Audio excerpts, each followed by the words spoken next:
they call it a family dinner. I call it an ambush, staged in the fluorescent glow of forced civility. The air is thick with passive aggression and the scent of overcooked roast beef, the perfume of suburban dread. He doesn't need to yell. His mere presence, his casual mention of some forgotten teenage transgression, a poorly chosen flannel shirt, a questionable late-night text, is enough to make my chest constrict.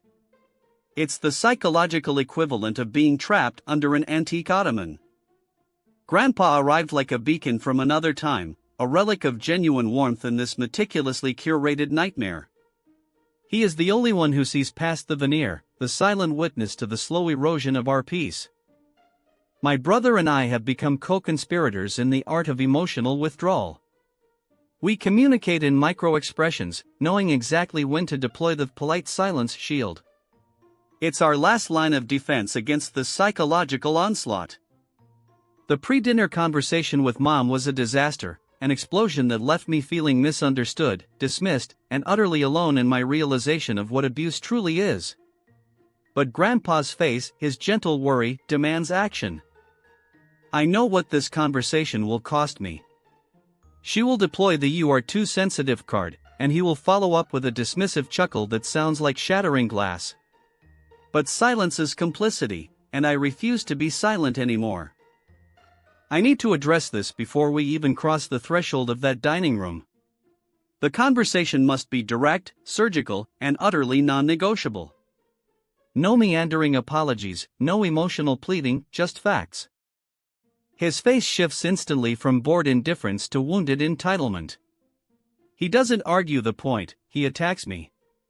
It's a practiced maneuver, designed to make me feel like the hysterical outsider. The sheer weight of the disrespect, the forced intimacy, the constant belittling, is too much. It's not just one thing, it's 1,000 tiny cuts that finally bled through. I feel the familiar surge of panic, but this time, it fuels defiance. Grandpa doesn't lecture or judge. He simply reaches out, his hand finding mine.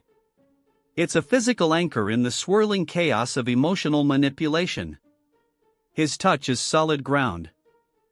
I cannot be there. The words are quiet, yet they echo with the force of years of suppressed pain and self-respect. There is no room for debate, only acceptance. The ensuing chaos, the tears, the accusations of abandonment, is predictable. It's the villain's final move to regain control by making me feel guilty for existing outside their toxic orbit. My mother's disappointment is a sharp, fleeting pain, but it pales in comparison to the profound relief of knowing I protected my emotional boundaries. The true connection, the one that matters, is safe. I walk away from the performance, not defeated, but liberated. My heart is aching, yes, but it's an ache of healing, not of resentment. This boundary is my shield now. To protect my peace and honor the connection with Grandpa, I must let this toxic charade collapse around me. The boundary holds.